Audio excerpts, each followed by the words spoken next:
Hey, Justin, how you doing, buddy? Just chilling? Understand, man? Dude, I had a major banger party last night. The Rock was there. John Cena was there. And, dude, he ate a bunch of mushrooms and, took his pants off and completely naked. And he was doing You Can't See Me to everybody, but clearly we could see him. And on top of that, Danny DeVito was there, and he kept popping out of the trash saying, "Hey, I'm the trash man!" But, man, really? You don't have enough money, buddy? Well, hold on a second. You see that, buddy? All right, man. Well, I'll see you in a little bit, man. I'll catch you later.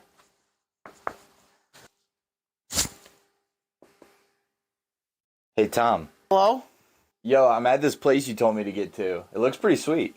Well, I got some bad news, man.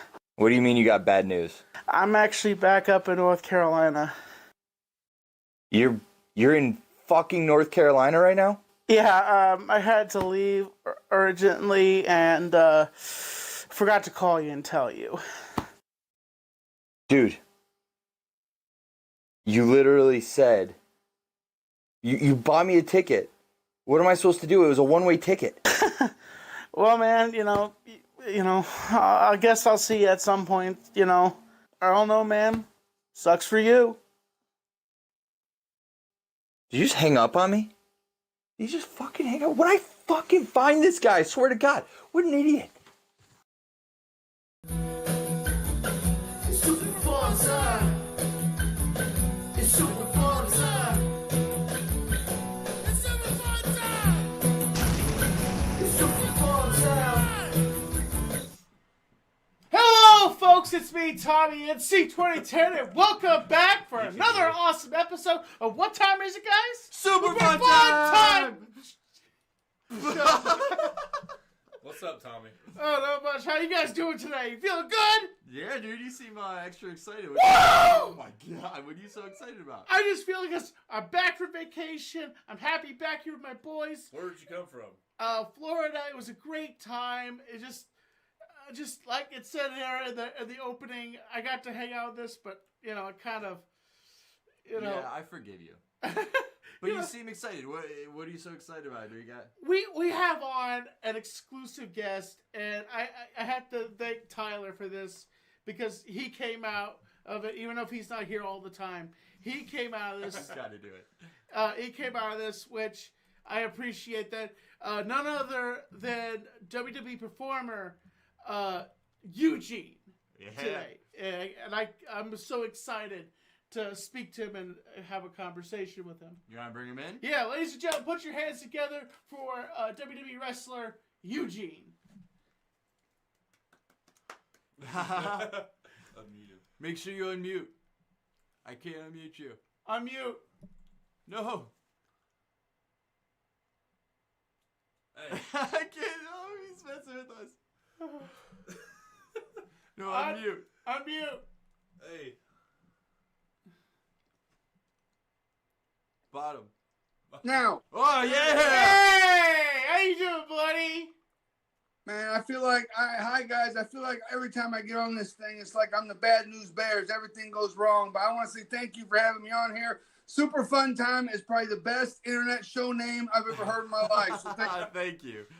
Outstanding. I like how you did the Eugene. I love it. I love it. Do you want us to refer to you as Nicholas, Nick, Eugene? Who are we talking to today? and you can call me whatever. Let's do Nick. Yeah. Man, we appreciate you being on here so much. You were in the era of wrestling when I was really into it.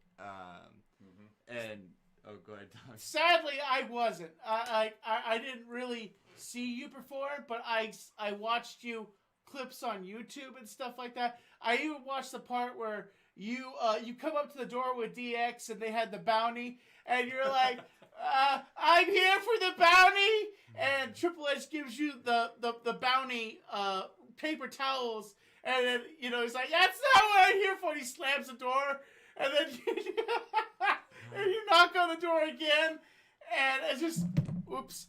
This is kind of like what Eugene would do, probably. Because he's like very, remembers all the history. Remember that time, Big Show, Andre. I suck at doing an impression. I do good impressions, but I suck at Eugene.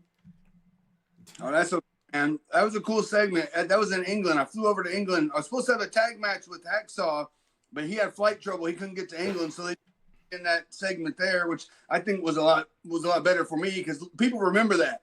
I've had people at indie shows come up with a roll full of bounty. You know what I mean? It's upper, you know, give me rolls of bounty. That's awesome.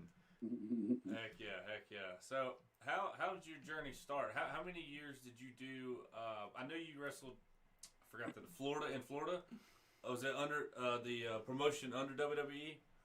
It was OVW at the time. Yeah, that's it. Yeah. How and it was ran by WWE at the time, correct? Well, Partly. OVW it was and still is an independent wrestling company that WWE contracted to train their talent. So now at the Performance Center, you've got WWE contracted talent or employees training the new crop of talent. Right. There it was Danny Davis built this school. He started the school, I think, in 1993. I signed up in 1997. We were in Southern Indiana, in Jeffersonville, Indiana. I signed up in 1996. My apologies. So in 1997, I wrestled for USWA, the Memphis-based promotion. 1998, I wrestled for WCW a handful of times when they were top in the Monday Night Wars. 1999, I was hired by WWE to be a developmental talent, and that's when 1999 was when they partnered with WWE to train the talent. And that's when guys like Cena came and Brock Lesnar came and Batista, Randy Orton, Victoria, Shelton Benjamin. I mean, there was all kinds of there was a whole crew of guys that ended up getting released that were like, you know, just enormous, tall, big, strong freaks from around the world that just didn't cut it in the wrestling. But I started in 96, I got hired in 99, and then Eugene debuted in 2004. Wow. As Eric Bischoff's nephew, right? Yes, absolutely. I loved the actual introduction. I think it was the original introduction where you snuck out and went up to. And he was supposed to be watching you, and then you get away from him, dude. That was comedy genius. So I was very fortunate that the writer who wrote for Eugene, Brian Gerwick, who also wrote a lot of the Rock stuff, he could connect with Eugene and the character, and he could write for it. I tell a lot of guys, if you go to WWE, if you go to the writers, if you don't have a writer that can write for your character, you're not going to make it on TV very well. You know what I mean? Yeah. You got to connect and understands the character, and Brian could actually write very well for it. He also wrote a movie for Eugene. Really? But I got released where it filmed, and then Big Show was in it. The movie Knucklehead was written for Eugene. Oh, man. Dude, that would have been a better movie. Honestly, I've never watched the entire movie, but I've seen portions of it enough, and when I saw bits of the script, I could tell it's the same movie, or at least the majority of it, because it was a good script, but I didn't get to make it. Big Show was in it, so took my place. Damn. Just go take one of his knees out.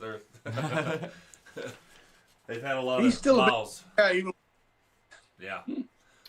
Tommy, you got something? Yeah, so this is kind of a two-parted question. When you in the locker room back in the day, what was the political status in the locker room? And the other part of the question is, was there a particular wrestler that you just hated to work with? Despised. Will you explain? What do you mean by political? Like, how was the environment in the locker room? I'm going to answer the second one first. I didn't dislike wrestling anybody. I didn't dislike anybody. You know, my whole life I've been the guy that got along with everybody and just joked around and kind of had a good time and try to lift spirits and let's see on the bright side. And I don't have to be the star. I can just be on the team. You know what I mean? Yeah. So even like Jonathan Coachman, someone asked him who was the nicest guy in the locker room, and Coachman said me. So I took that as a compliment. What was the first question? I forgot. The first question, what was the environment like in the locker room? Was it very edgy? Was it easy to get thrown out of the locker room? Or how was it like back there? For me, it wasn't bad because you got to think, all the guys that were now stars in the locker room came through OVW, the majority of them. and I helped train them, and they all knew me, and they knew me very well. And we were friends for the couple years that they were in Louisville. So when I got up to the locker room, everybody's like, "Finally, you're here." You know, it took you so long because I was under developmental for maybe almost 5.5 years or something like that. 5 years, which is at that time a long time. Guys were going for 6 months, a year, 2 years, and then they were getting called up. So in WWE's locker room, I don't feel like they're. I mean, there's like Vince's office compared to the dressing room, but Shawn Michaels dressed in our dressing room, Hunter dressed in our dressing room at the live events. I mean, TV, he might have his own, but the live events, if there was one locker room, everybody dressed together. And I felt like at those times there was no like political divide. Good. I felt comfortable walking up to Shawn Michaels and asking him his opinion or asking him questions or, hey, what's going on? I didn't necessarily talk to everybody, but I tried to, be cordial. When I was in WCW for just a handful of shots, I'm not saying I was there for a long time, there was definitely a separation between top guy locker room and then underneath guy locker room. Mid cards. Yeah, and I was like, I did a couple of Saturday night TV tapings, and it was like one locker room. If there was any stars on Saturday night, they had their locker room. Or even when I did Nitro and Thunder, like the NWO guys, the main event guys had their locker room, and then all the underneath guys had theirs. I walked in the wrong locker room one time. I looked up, whole NWO turns and looks at me. I said, "Okay, turn around, walk right back out." That word. I just didn't know what to do, and I went in the other locker room. That's awesome. Do you have anything? Me? Either anybody. Tommy. How about you go? Okay. Right. So I was 11 years old in 2004, and a lot of us didn't know, like, you were playing a character. We all thought, kids, we thought that was legit, and I love that type of character. I don't know if it would work nowadays, just because some people get offended and all that. But I remember when you, and I believe it was William Regal, correct me if I'm wrong, won the tag team champions. Yep. And it was on the night Maven was the general manager. Am I correct? And you beat La Resistance. Yep. Okay, correct all the way around. Hey. I went back and watched it last week. Dude, the joy I had just seeing that. I was so excited. And I remember watching it as 11 years old. So it's not really a question. It's just saying, like, being at that age, we enjoyed your character a lot. Like, it meant a lot to a lot of people. And I hear that a lot, and thank you. That match was in Indianapolis, right? So I wrestled in Indianapolis probably once a month, twice a month for the past 10 years. So I knew a lot of the wrestling fans there. They knew me. So when they saw me, and then they saw me on TV, so they knew it was exactly me. And it was my mom was in the crowd, my sister was in the crowd. So it was a really cool moment for me. And speaking upon that, how was it winning the tag team champions with Regal? Man, it's kind of indescribable, when you're in the ring with Regal winning the tag team titles, when you're in the ring with Hogan at WrestleMania, when you're in the ring with The Rock, when you're pinning fan, it's hard to describe. But I'm gonna say the best part about being a WWE superstar is getting the action figure. Yeah. Damn! I've got that one. I've got it at the house. And the best part about having your own action figure is you get to play with yourself in public. I love it, man. Oh my goodness. Lord. It's solid, man. All right. I always Dude. You was on a... So there was a guy that used to come to the OVW shows in Jeffersonville. That him and his brother were both special ability gentlemen. Yeah. And when angry at the wrestling, the one would bite his nail and yell like "You son of a," like he'd get all flustered at the wrestling. So I just borrowed that from a guy named Billy. Yeah, Billy. His brother Billy with just 2 on his finger. Hey. You just get all these pieces and you put it together, and your character was amazing, man. Now, I just want to say, I have high-functioning autism, but I just want to say, I don't think Eugene is offensive. I think that every wrestler and every actor has a right to play a character with disabilities, I have to say. Because when you went off and you did, like, Hulk Hogan's move, The Rock's move, and all that, dude, the crowd popped every time. Yeah, dude. The people's elbow. Yeah. Yeah, it's fantastic. Like, I didn't set out to do other guys' moves, but when I started doing it, it just took off. So then that's what I did. And then it was very easy. And then I didn't have to do anything but hit a rock bottom here and a people's elbow there and a big boot and a leg drop. But Tommy, I understand that when Eugene first debuted on TV, up until about the time I had my first match against Rob Conway, I think the fans were kind of undecided about whether they were going to invest in Eugene, emotionally. And there were some media outlets, they weren't necessarily criticizing me, but they were saying, like, what's WWE doing now with this character? What's going on here? But once Eugene won the match, then they realized, oh, this is an underdog story. This is the story of a boy following his dreams and achieving. Nothing was ever said about Eugene other than he's special. Yeah. And everybody else their conclusions on what that is. Yeah. And I've gotten way much more positive affirmation from guys like you, Tommy, or people that, like my brother has, special abilities, and he knew he could achieve because he saw Eugene do it. I'm getting goosebumps now. Exactly. I was in Pigeon Forge maybe, 2 years ago. I call this guy a kid. He was probably in his early 20s. Comes up to me, gets the picture with Eugene, the 8x10 sign, hands me his phone. It's a text from me, from his mother to me, talking about, this is Rich. Rich was always the weird kid in school. He didn't fit in. The dad wasn't in the picture. The mom had 3 kids. He was the oldest, trying to help manage the kids with high-functioning autism or Asperger's or one of those. I'm not sure exactly which. Maybe both. I don't know how. But you know what I mean. But he saw Eugene, and he knew he could then achieve. And he knew that it was okay to be maybe I don't want to say the different guy, but maybe not as exact same as everybody else. It's okay to be original. Yeah. And now the kid's like married. He's got a good job and like we're friends on Facebook, so. Sweet. And he handed me his phone and I tried to read it and I started crying at an autograph signing. Yeah. I had him text it to me and like we became friends and like it took me a while to be able to actually just read it without tearing up because it really meant something. So Tommy, I thank you for saying that. No problem, man. So here's a question for you. Of all the wrestlers in the WWE, who is your top favorite wrestler? Of all time or current? Of all time. I know what it is. I seen this segment. Triple H. Yeah, that was well written. Me personally, I would say Hulkster or Macho is probably 1 or 2 or 1 and 2. I never got to meet Macho Man. I was good friends with Lanny, but I never got to meet Macho Man. And then I was a huge fan of the British Bulldogs. Yes. Oh yeah. When I was a kid. That's 4. So and then I'll go Honky Tonk Man after that. Oh. That's awesome, man. That is that because I'm the honky tonk man. I'm the honky tonk man. Awesome gimmick. Yeah. Oh, yeah. great gimmick. The late great Elvis Presley. Aaron Presley.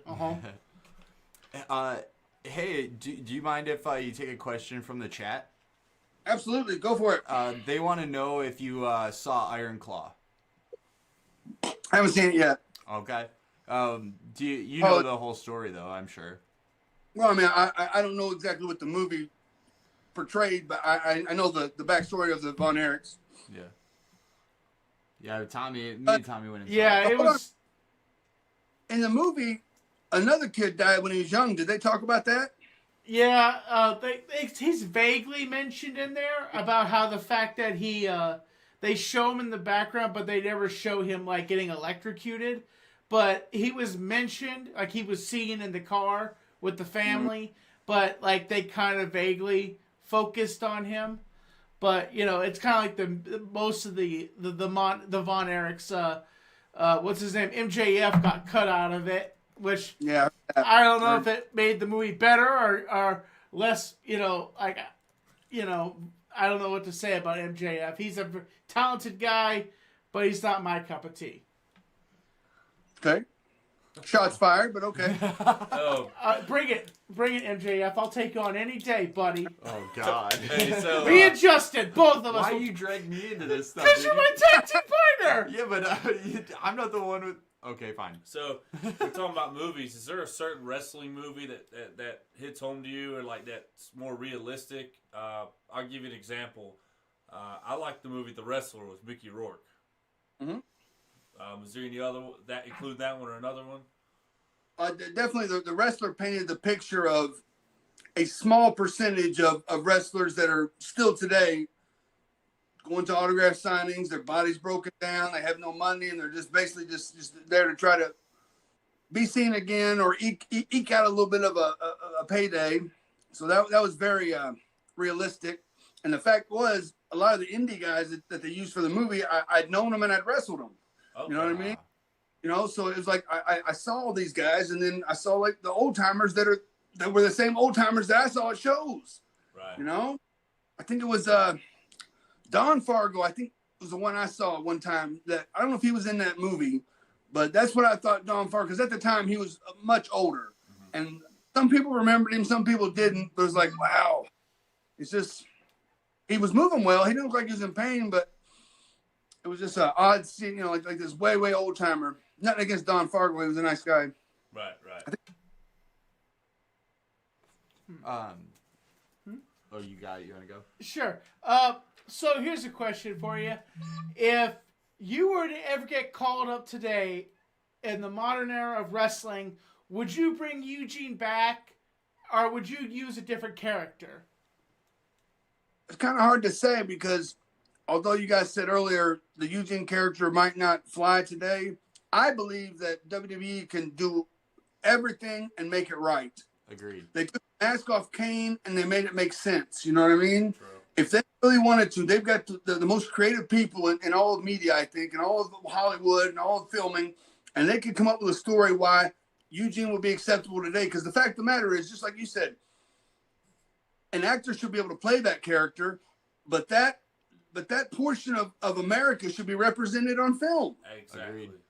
Have a representation of who they are, you know, or something. Yeah. In my opinion.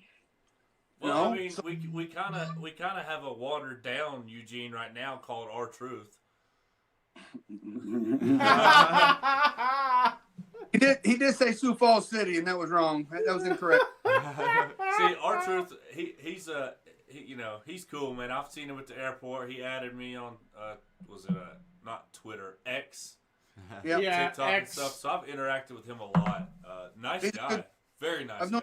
Super cool. Yeah. So what are you supposed to say now if it's not Twitter? Like, you used to tweet somebody. Now do you X them? Yeah, Xing them. I'm Xing you.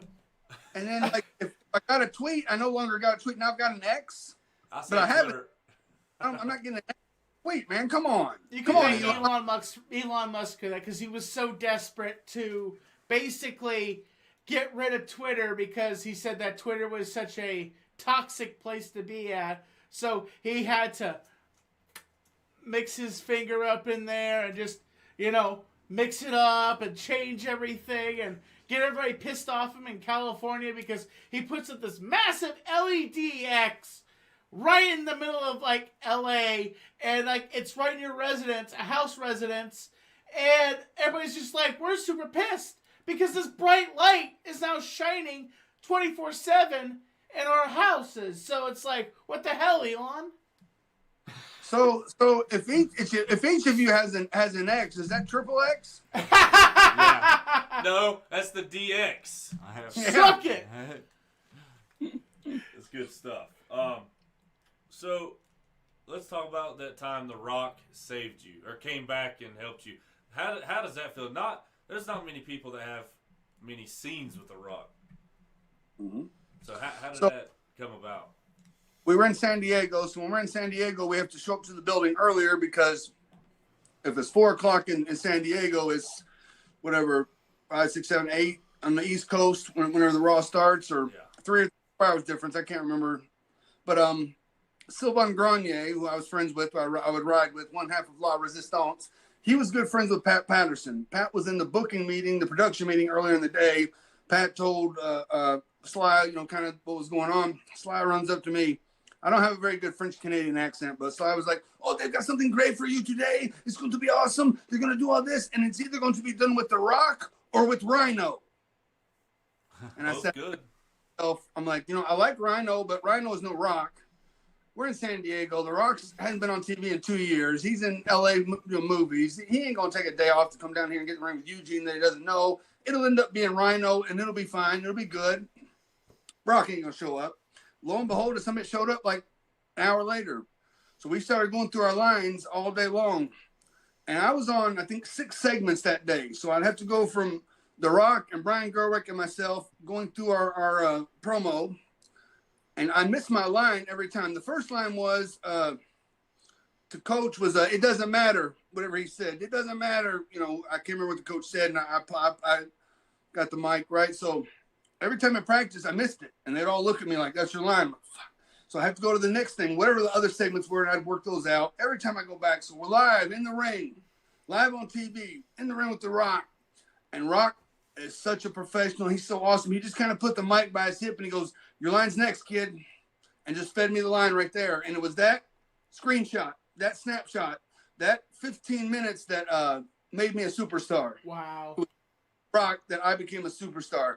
I remember at the beginning of the segment, Coachman says, Eugene, nobody likes you, get out of here. I literally started crying, and I'm backing up the stage, telling everybody goodbye, and The Rock's music hit. No one knew he was there. He hadn't been there in 2 years, and the place was electric. And they call him the most electrifying man because I've never been in an arena when all of a sudden the energy and the temperature and you just feel it, man. When a group of people get together like that and get passionate, there's some kind of magic is created, and it was definitely created that night. Rock says, get your ass back in the ring. And it was that segment that definitely made me a superstar. But that's what a top guy does. The top guy's job is to reach down and pull somebody up. Rock didn't know me. He didn't have to do that. He had to take his time off of LA and all the big projects he's doing to come down and get WWE over, but he gave back to the business. And that's why he's definitely the great one. And I'm forever thankful for The Rock. I like how in that same segment he was asking you a bunch of questions, and he says, who's your favorite wrestler of all time? And he goes, Triple H. And then you started like spitting the water up. It was just a good segment. It was you couldn't. Well written, right? It was supposed to be, I think, 9 minutes, and I think we went 17 minutes. And you're not supposed to go over on Raw, and you're not supposed to go over by 8 minutes. No, Vince hates that, and also his other friend, as we saw from Young Rock. Vince is cool with it, but the other dude hates it when you go over. What was his name? Tyler? I don't know. Apparently he was homosexual at some point. No, let's not get into this, Tommy. Which, that's what I heard. But... what you got, Tommy? Alright, so here's a question for you. I understand you have a wrestling school. What's the difference between Cody's wrestling? Now, so many wrestlers have wrestling schools. What's the difference between your wrestling school and how much does someone have to pay to get into your wrestling school? So I moved to South Dakota. I was a coach at the Performance Center from 2013 to 2015. 2015, I moved to Sioux Falls, South Dakota, and I started what was Midwest All Pro Wrestling. I sold the company in 2021 to 2 of the students, and they're still wrestling in Sioux Falls. But I was running live events. I was filming episodes to try to put together a YouTube channel, which I had a good YouTube channel. I was touring live events around South Dakota. We were training stars. I probably trained in that, in that 6 years, like maybe 300 guys altogether. Wow. 300 guys, girls, Wow. But I've since moved to Florida, and I'm just down here kind of chilling out. My new project is my YouTube channel, Eugene Behind the Scenes, which I hope everybody checks out and subscribes to. I did too. I subscribed to it also. Yeah, so my brother lives in Panama City. Are you around there? I think it's about 5 hours. Panama It's City's 5. west up the coast. Yeah. But Panama's nice. I like Panama City. Yeah. So your YouTube page, I know Maven did his. He started his, I think, before yours. And then I seen you and The Undertaker have YouTube channels, about the same time? I've seen Undertaker's channel, but I haven't really watched it. Yeah. I have another channel called David Dinsmore YouTube channel, which I have a lot of my old matches on, and I've had that for years. But I've been wanting to do this project, and I wanted to get down here and get settled in Florida before I started it. So maybe he started it first, but I kind of had a YouTube channel before Maven did. So Okay, Nice. cool. Can I hit you with another question from the chat? what'd you say? I got another question for you from the chat, all right? Yep. They want to know what you think about AEW with the Kenny situation and him needing surgery, and also Tony Khan with a neck brace. I don't really follow any wrestling. I see it all on social media, so I can't get away from it. So I've seen the headlines. I don't. I wouldn't want to see anybody have to have surgery, especially when like they're in the prime of their career. You know, finally a star in America on TV. And if Tony Khan's going to be a part of it and he gets beat up, he probably needs a neck brace, right? Yeah. I mean, Cornette I think he took a power driver from Bullet Bob Armstrong in Knoxville, and then he was on like Good Morning America with the WWF in a neck brace from an indie show in Knoxville. Dang. You got to protect the business, brother. Yeah. Gotta protect the gimmick. What's the worst injury you ever got wrestling, if you don't mind me asking? So I tore some meniscus one time in my knee. I've torn both my biceps. I tore my patella tendon in my left knee, and that was at the New Year's Revolution pay-per-view in Puerto Rico. And like Hunter tore his quad tendon. If you tear your quad tendon, it's difficult to walk, but you can limp, and maybe with a cane you can make it. When you tear your patella tendon, your leg just buckles. It just folds. There's left. And that's one of the, I think that Achilles may be the worst. I didn't have Achilles, knock on wood, but the patella tendon is probably the second worst injury you could have because it's like a 9-month rehabilitation time. And for some reason, the doctor cleared me after 6 months, and I was put right at the angle with Kurt Angle. Yeah. And at the time, I couldn't keep up with him. I couldn't move. I couldn't run. I couldn't pivot. And if you watch some of those matches with me and Kurt, it's like you could tell I had a huge leg brace on, and I'm half limping across the ring. It's like, what the heck? Didn't you get hurt when you was a tag team champion with Regal? Yeah. Okay, that's what I thought. Because then Todd Jerry came in. Him and Todd Jerry started their tag team thing. Yeah, Regal and Tajiri had tagged before, so they had in the fans' eyes, they had a relationship starting earlier. But when I got injured, I think La Resistance won it back at a live event, and then maybe Tajiri jumped in there and they tagged for a while. But then Regal was sent to Smack. Okay. So I was going to ask you about what we talked about off the air. Mm-hmm. So I go back and I watch on Peacock, where you can watch all the live events and Raw and SmackDown and whatnot. I went back and watched one episode of Monday Night Raw where you had a World Heavyweight title shot against Chris Benoit. I knew the storyline where, I don't know if this is right when it happened, but he was your best friend, and Evolution was giving you a hard time. But yeah, I watched that match 2 nights ago. So how did that come about? Like, what are your thoughts on the storyline of Evolution and Benoit being the champion and your best friend on screen? How does that work? That's a loaded question. I'm sorry. Well, I mean, I don't know what you mean. Like, I don't want to say to work, but I mean, how was the match? I was a new guy there. I wasn't going to turn down any ideas, and I thought it was actually good. And it was a lot Triple H leading it because he was the one getting the heat, manipulating Eugene. You know what I mean? And everybody else was kind of a pawn of Triple H at the time. It was awesome. I mean, I wrestled Benoit years earlier when I was in OVW. They brought him into a big show we had. Cornette brought him in to wrestle me. And wrestling Benoit, I went 20 minutes toe-to-toe. I didn't get beat. I didn't win. I think it was disqualification finish. But the fans at Louisville then saw me as a star. When Benoit didn't I don't want to say kill me, but didn't just destroy me in the ring. Right. And I looked at him. He was a mentor, and I traveled with him. He would, when I was in WWE, he would come to me and Rob Conway and say, "What did you think of my match?" And seriously want critique. And I remember leading up to the WrestleMania. When was the triple threat with him and Triple H? 20. Yeah. Leading up to that, Rob was on TV. I wasn't yet, but I was on the live events. And Benoit said, "Well, what do you think of the match?" And I think some little minute, like nitpicky thing that no fan is ever going to recognize. I said, you did something and you should have set it up by doing the move. He did a counter before he did the move. And I don't remember what the counter was. The move was the backdrop. So then in the triple threat match, the first thing he does is give Shawn Michaels a backdrop. I don't know if Shawn sunset flipped him or did the leapfrog over him, but you do the counter after you show him the actual move. And Benoit took that to heart and put it in his WrestleMania match. So it was like, wow. That's really cool. Because I tell you what, I've watched a lot of WrestleMania matches. That one probably right to this day is my favorite WrestleMania match of all time. Like it's I was just brilliant. I was always felt like a triple threat match takes away from a world title match, but that one made it. You know, that Yeah. one, that's what made I think Benoit the super duper star. Like Yeah. everybody was liking him, and then after that, it was like then it was emotional. Yep. Do you miss being in the WWE?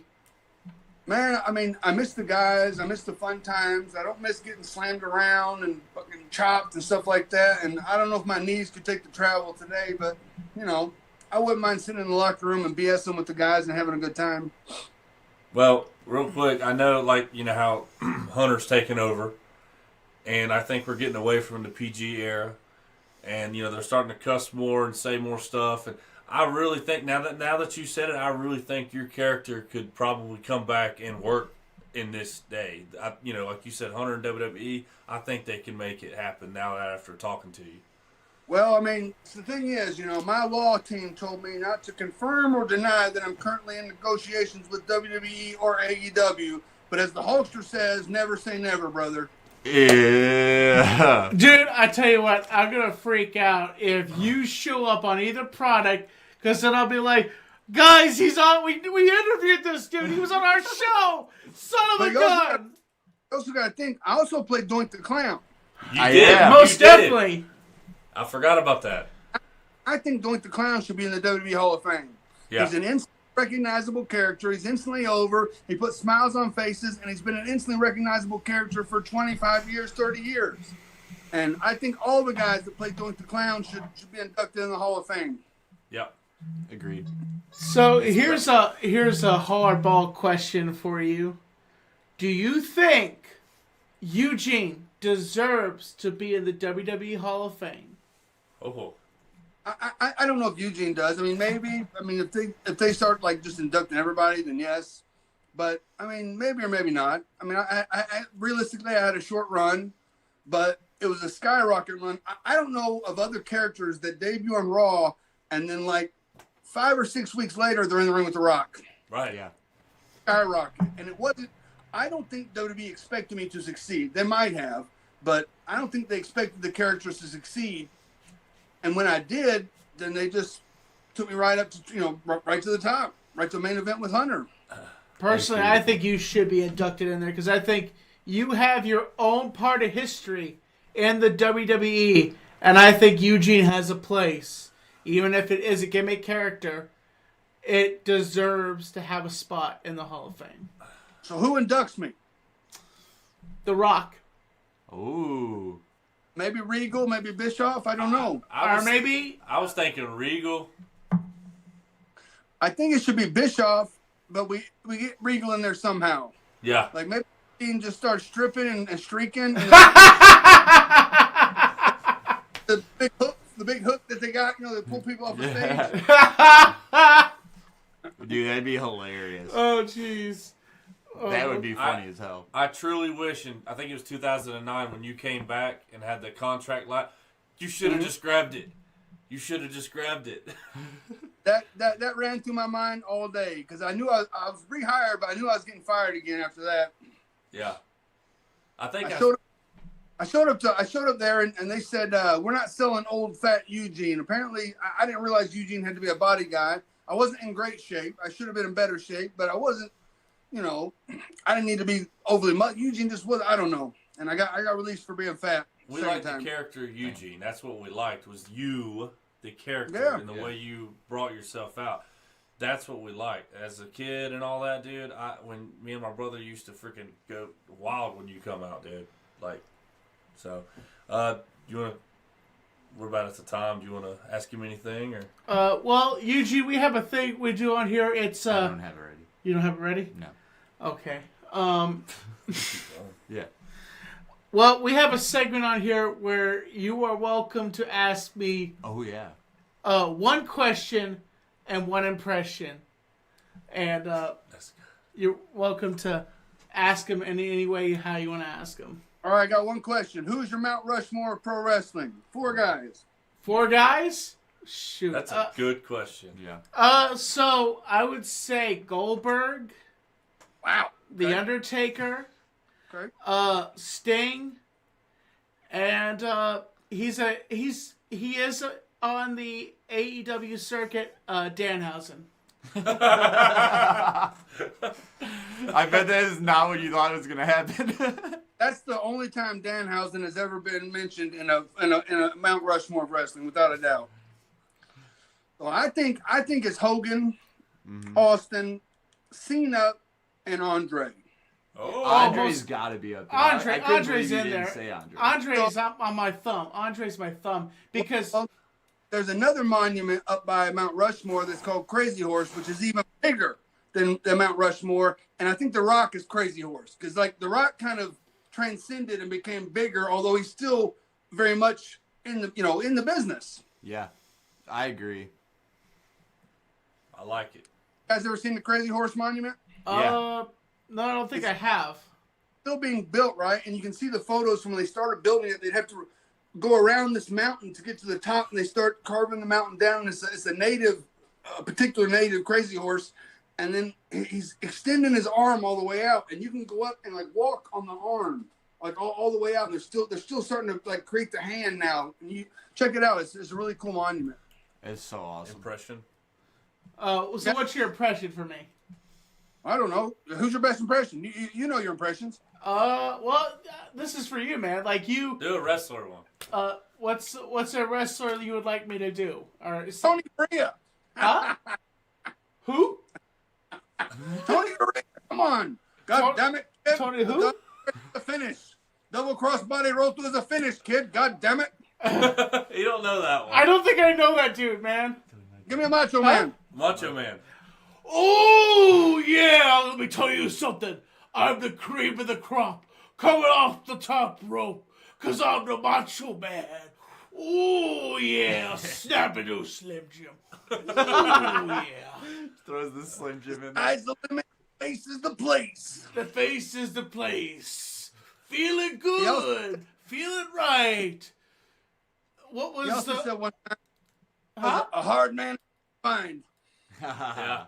You're a hard man to find. Ooh, yeah. A hard man to find. Hard man to find. 'Cause let me tell you something, the Macho Man gonna deliver. He's coming down that ring with the style and profiling, and he's gonna deliver tonight. Ooh, Hey, yeah. what's Macho Man's other wrestling name? Bonesaw. Bonesaw. Yeah, dude, that's my dude. Spider-Man Bonesaw. is ready. Is he ready? All right. What's that? How was that? How was What are that? you doing? Perfect. Awesome. 5 stars. Throw the roses. Yeah. Thanks, man. I really appreciate that. Is there anything you would like to plug? Man, I got my Twitter, which is at the letter U, or my X, I guess, at the letter U, Gene Dinsmore, Dinsmore. I do have a Instagram, which is Nick Dinsmore, but I don't post a lot on the Instagram. I feel like I got too old when it came out, and it was just like I'm beyond that. Maybe not. I try to. And then, of course, my new YouTube channel, Eugene Behind the Scenes. And like I said, one of the upcoming videos is the way I remember it. This was the night that Eugene and Trish Stratus shared a moment. Ooh. Eugene Behind the Scenes channel. Outstanding. Hell yeah. Everybody go follow, go subscribe to that for sure. Yep. Yep. Go check him out. Like, again, I want to say thank you so much for coming on. One more question. One more. All right. So, who would win in a match? Uh-oh. Eugene or James Ellsworth? Man, I don't know. That's like I wanted WWE to come out with a 3-pack of action figures that was like the ultimate underdogs, or 4-pack. Maybe it's Ellsworth and Eugene and Funaki and Spike Dudley or something. Like the Yeah, ultimate. Dudley. Man, I don't know. I think I'm still a little bit bigger than him, Yeah. and I don't think he's muscle tone. And I think since he's got no chin, I think I could knock him out easy. Really. There you go. Final 1, 2, 3. Damn. Man. Outstanding. I appreciate you, man. Seriously, it's been a great time, and I've interviewed, Ellsworth and R-Truth, and this one's you've probably got to be our favorite one. Seriously. Well, I appreciate that. Yeah. I like doing these interviews. I have a good time, and they always seem to be fun. And I'm always interested in hearing what people have to say. The chat when they ask the questions, or just guys like you that put in the effort to talk about wrestling, which I think has caused a resurgence in like independent wrestling in the United States. I mean, it's becoming more and more popular. So thank you guys. I will email you the link to his page and then the video and stuff. Perfect. All right, everybody. The former WWE superstar Eugene. Hey. Thank you so much, Awesome. man. Thank you so much, man. We really appreciate having you on tonight. Folks, that was Eugene right there. And a tremendous guy. Like, a ball of energy, honestly. Just outstanding. Like, it's great to have him on here. And I feel so lucky. I was starstruck the whole time. He went over too. Oh, I mean, yeah. He won. I mean, We appreciate you, man. Yeah, Thank yeah. you. yeah, we do. Like, that was a good thing. I'm surprised he stayed that long. He was a good dude, like you said, starstruck dude. Like I was like, you one time you were like, you got a question. I was like, yeah, he was. Dude. I was like, I mean, dude, he was with The Rock, Hulk Hogan, WWE. I mean, dude, he's his character's good, and I hope it makes a surge back. I think so too. oh, most definitely. I think that I can't wait to see what and definitely if you want to come back on, Eugene, you're always welcome back here on the show. We send love to all our guests, and we appreciate all the people that we have here on the show. Yeah. And we love it here at the Super Fun Time Show. And He just emailed us and said, "Thank you guys, great interview." Yeah, dude. Honestly, He's down to earth, man. He knows super where he cool, came from. dude. Super cool, dude. oh yeah, he is and I love just his open ability to share it with anything. And I was gonna ask him about Benoit, but you got it before I could. I wanted to ask him on the pre-show to make him comfortable. You know what I mean? I don't want to. A lot of people, nowadays, Gotcha. it's political and they don't want to talk about it. And I want to give him the benefit of the doubt that respecting him. Yeah, So, definitely. Most definitely. Do we have a movie review ready yet? Oh, I can do a movie review. Yes. We're going straight from that interview to a movie review, y'all. All right.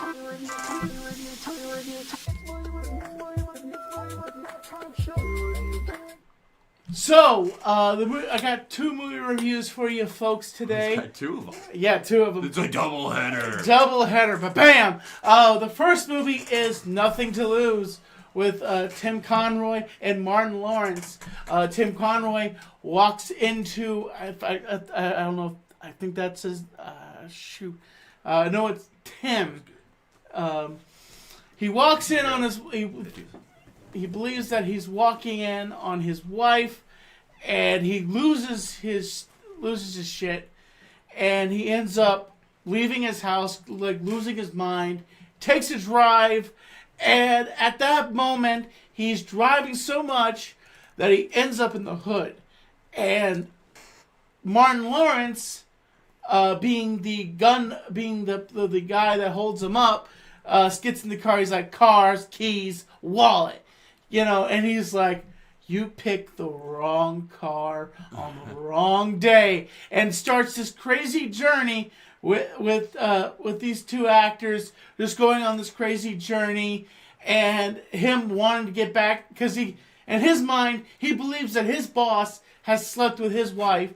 So he says to Martin Lawrence, you know what? I'm gonna get him back, and I'm gonna rob him. So they end up having up the scheme to steal his money, and meanwhile John C. McGinley and another guy is in there, and they're actually really bad criminals. They're the real bad guys, and they're doing a bunch of crazy stuff and getting mixed up with those guys, and all this crazy stuff unfolds, and just it's a great comedy movie.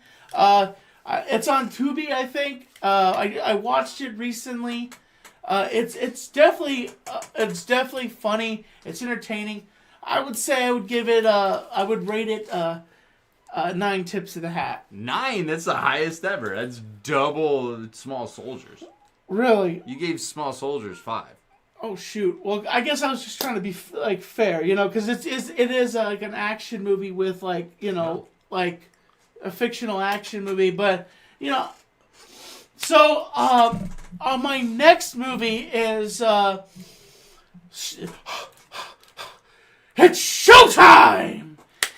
This is with Eddie Murphy and what's his name? The gangster legend that everybody knows and loves. Robert De Niro. So in this movie, one cop is like wanting to be detective, and the other cop is just a hard-nosed cop that has just been on the force for a long time, and at the same time, he's gotten himself into trouble. So then the police chief's like, okay, we're gonna do a show about following the day's lives of a cop, but make it different than cops. They're actually with them, and they're following along with it. And I could say that this movie was entertaining. It was funny. It had me laughing at times, and it made me ask, could a movie be made today? And because a lot of cops get a lot of flack today, and I think a movie like this definitely could be made, but there would just be a lot of hesitance. But I think the movie is very entertaining, and I think it definitely. And I'm gonna go back back a little bit, and I'm gonna give it the same rating as Small Soldiers. I'm gonna give it 8 tips of the hat. 8. But Small Soldiers got 5.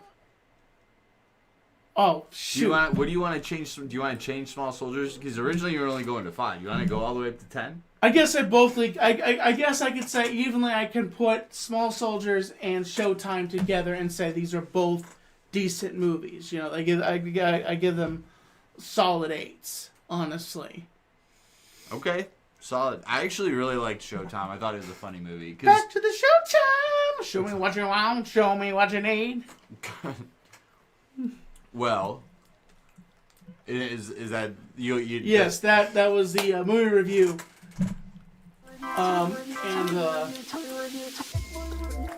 Should we go on the news, or do we have anything for the news? Dude, this boy is hyped up right now. Well, you hyped up. He's hyped up, man. How about this? Okay. How about I get the video that you made pulled up? Alright. Which one was this? Was this the one with I was asking people about? There's definitely a lot of interesting responses. What did you guys think? I loved it. I thought it was super fun. And we'll have more stuff like this in the future. And I won't mess it up. Sorry, y'all. I suck at this job today. No, listen. Everybody has. Tommy, you don't know what's happened so far, or else you wouldn't be. Trust me, there's been a couple things that are a little weird. But it's all good, bro. It's all good. It's all good, man. You make. I'm not trying to get a pity party. See, that's when you lean into it and you tell me how much I suck, and the people will enjoy it a lot more. I guarantee it. So you want me to basically tell you suck? Well, not now, because now they're gonna think it's fake. Tommy turning heel? That's what I'm saying. No, I couldn't be healed to this guy. This guy keeps the show going. Tommy, the chat wants you to do the Eddie Murphy laugh. I don't know if that's the laugh or not, but that's my best take on Eddie Murphy's laugh. Oh jeez. I love doing this show. I love doing this show with you, Justin, and especially when we have you, Tyler. I love when we got Tyler here. It's especially awesome, man. Yeah, the ratings go up, don't they? Yeah, they usually do. Oh yeah, most definitely. If it's just me and Tyler, they're at the highest. Yeah, like that. We did one last week that hasn't aired yet. Yeah. Well, we didn't do it live. We made a video, and it hasn't aired. So far, it's been getting great response. I would run. Yeah, you're a turn. No, I'm kidding. I was just joking about the ratings. Justin was in the joke. Yeah, funny guy. Funny guy. Well, everybody, I'm going to throw up the number if anybody does want to call in. Yes. If you want to talk about the show so far, if you want any sort of advice, anything like that, feel free to call in. Yes, call And, in and we'll answer your chat. call. We would love to I hear. have it hooked up to my phone too, so Oh, looks like we have our first caller. Stop what you're doing. hey, welcome to the Super Fun Time Show. How you doing there, Mom? Hey, I'm doing good. How about you? We're just doing the show right now. We just got done interviewing Eugene, and I'm sorry. I noticed you're doing your nightly call and stuff like that, but you know, Yeah. I hope you're having. I was wondering if you were still on your show or if you were off. No, we're still doing the show right now. We're having a great time. Tyler's here. Justin. Hey, Tyler. Hey. Hey, dude. How's it going? Yep. Is Justin there? Yeah, I'm right here. Hey, Justin. How are Yep. you? I'm doing well, thanks. You Well, survive a week with Tommy? yeah, You yeah, wanted him to yeah, move I back in did. With you, you're saying. Yeah, he said he was thinking about moving back in. Uh-huh. I don't know what they're talking about, Mom. I'm fine living here in the apartment. Yeah, you don't want to live with your old mom. Oh, you're not old, Mom. You still have a lot of years in you, Mom. This is yeah, but yeah, you're good where you're at. You need your space. That means no. You got it. Mom, I know Okay. you're not a big wrestling fan, but who would you say in your mind, you could think of any wrestler, who is your favorite wrestler? Oh my. Gee. Well, your brother was a wrestler in high school. Oh, really? He was a Greco-Roman wrestler, am I right? I guess that's what it is. Yeah. Oh, well, yeah. I guess he could be a favorite wrestler, but Yeah. Let's see. As far as present, this. I don't know. I don't know them well enough to be able to figure out. But who was that one guy we were looking at the other day? And who was that are you guy? talking about Roman? Yeah. Oh, jeez. Dude, that'd be so awesome if your mom says Roman Reigns. That's like his least favorite. He hates that guy so much. Definitely double down on that. He's your favorite.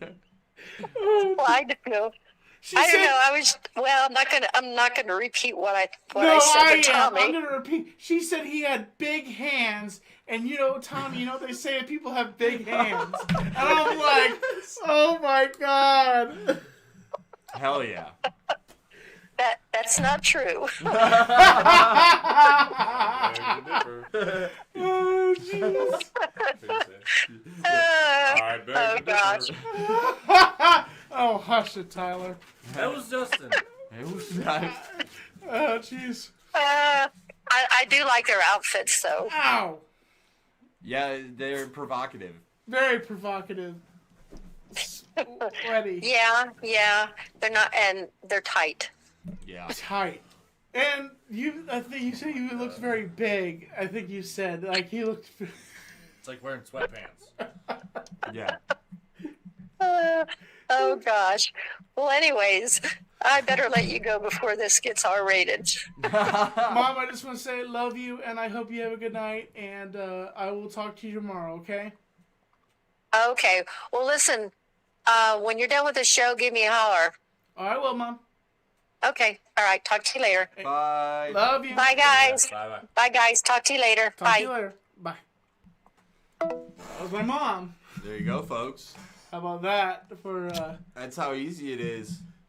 Yeah, that's how easy. Just call the number. That also makes me think that in your dad's prime, he must have been jacked and he must have had big hands, or else she wouldn't have been interested. Which is pretty much calling him a big bad stud. He's a fucking stud. My father. What can I say about my father? He was a good man, and he provided for his family. And I miss him deeply, and I love him so much. And if you ever want to check out that interview, it's here on my YouTube channel where I interviewed my father for one of the last times that I got to talk with him. And so, what else do we got now, Justin? Well, we do have the chat wants to know Popeye's chicken or KFC. KFC. KFC for me too. KFC, most definitely, because Popeye's chicken is a little too spicy. Like I just, like my mom, she's spicy for Roman Reigns apparently. Oh God. What would you do if your mom was like, Tommy, I'm dating Roman Reigns? I would jump on that train, dude. Don't hate me on that. Well, honestly, because she's kind of already in her. Why? We're just saying if it was possible. Well, Roman Reigns is married. And he's got 2 kids. If it was possible. If it was possible, I don't know. It would just. Hey, we have another caller calling in.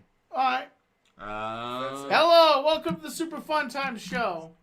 Am I on? Yes, you are. Is that Tommy? Yes. Tommy, it's Mark from Weaverville. Hi, Mark. Hey, Tommy. So I don't know if you remember me, but I called in like 2 months ago.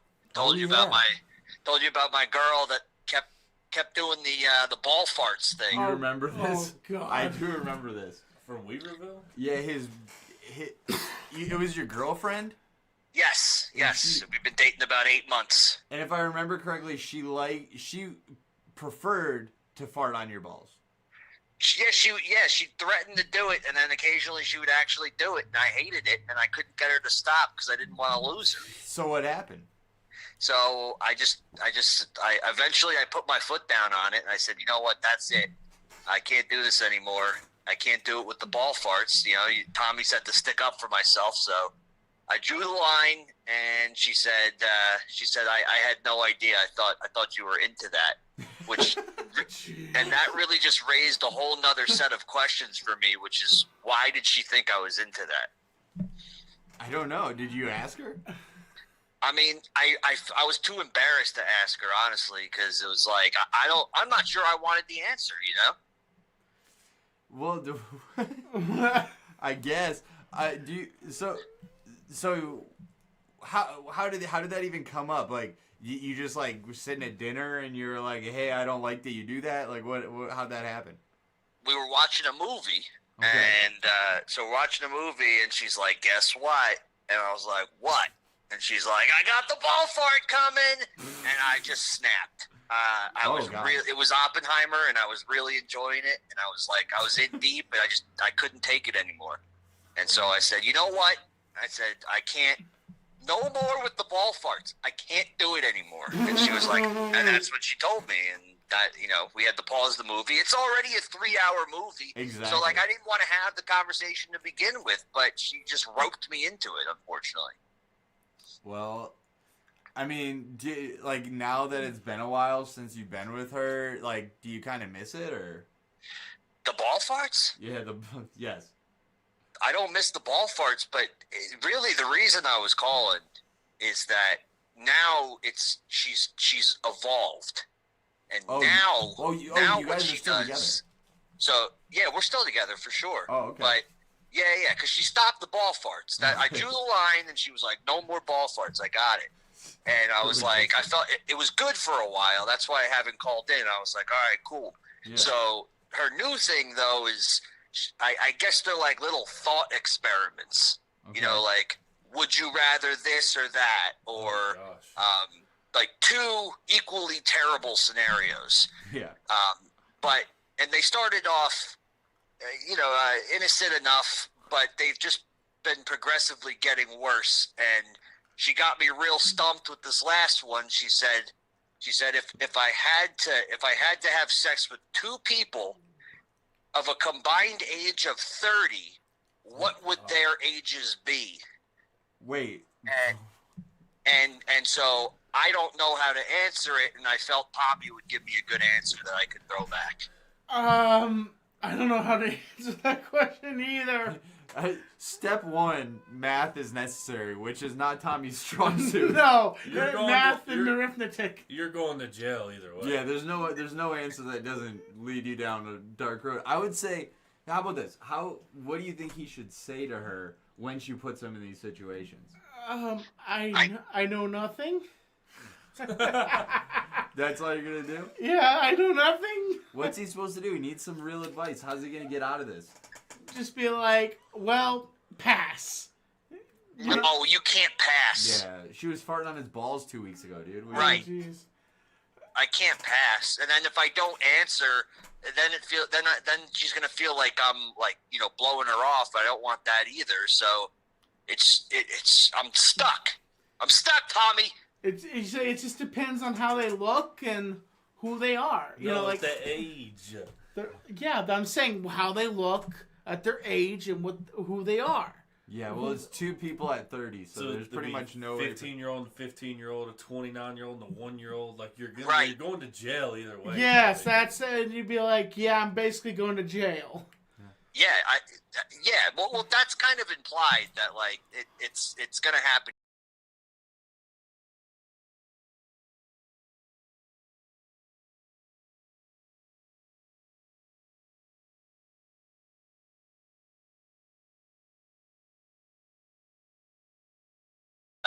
Oh, well, no, in this case, you don't get caught. Like, there's no way you get caught. And I'm like, this is still terrible. Then just, Tommy, what do you think?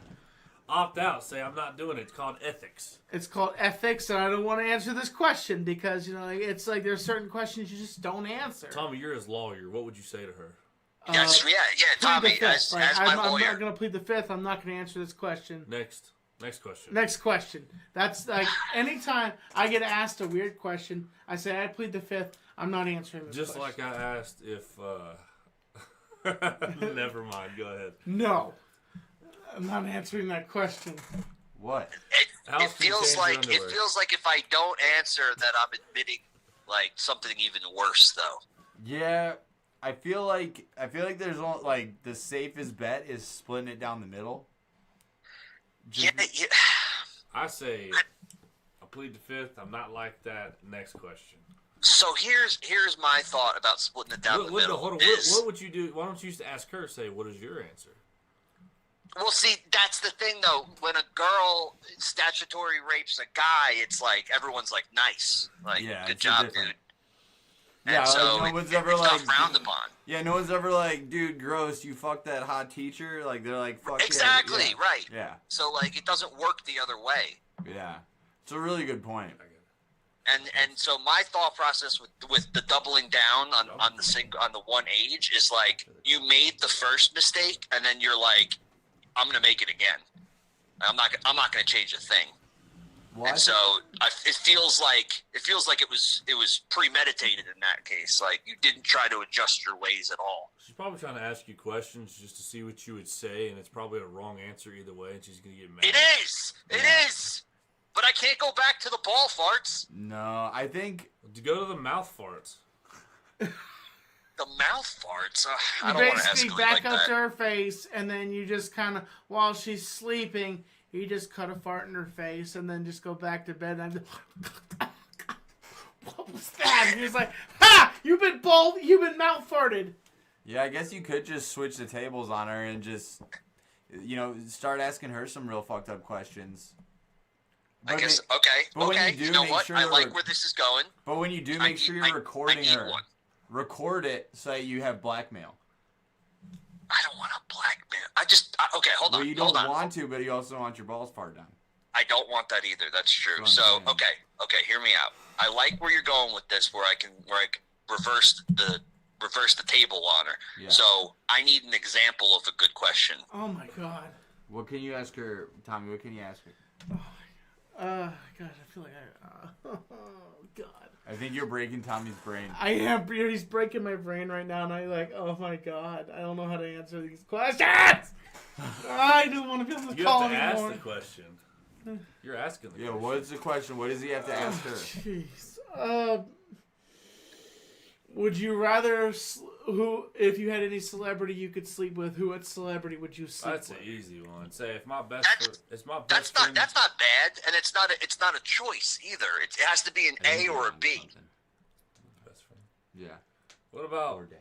What about if we're all hanging out, me, you, my best friend, or my dad, whoever, cousin, whatever that you're close with, and I've got to run to the store and get some milk. You know, during that 20 minutes, would you or would you not get on top of dad or cousin or brother or whatever? Yeah, but that's a no. It has to be you have to pigeonhole them into making a choice. Would you pick brother, cousin, or my dad? There you go. There you go. Yeah, dude. I think yeah. Do that. Just say, give her a really shitty situation, and the key is if she answers too fast. Grandpa in there. Oh yeah, throw grandpa in there for sure. So she's got 4 options. You can cut it down to 2. Whatever 2 work best for the scenario. What are the 2 worst ones? Best friend and dad. Yeah. Not grandpa? No, because if she fucks your grandpa, like, good for grandpa. Well, man. if you do that's grandpa that's and best, true. I'd be happy for him. Well, if you do grandpa and best friend, that's easy. She's gonna pick the best friend over the older guy. I mean. And like honestly, like you might want to just like hook your grandpa up. Or Anyway. do grandpa or grandma. Yeah. There you go. You might learn something. Yeah. So which 2 am I going with? Best friend and dad? Either that or grandma and grandpa. Okay. All right. Yeah, I like that. All right. This was helpful. Yes, that's what I'm going to go with. Tommy, you want me to call back in like 6 weeks and let you know how it's going? Yeah. Sure.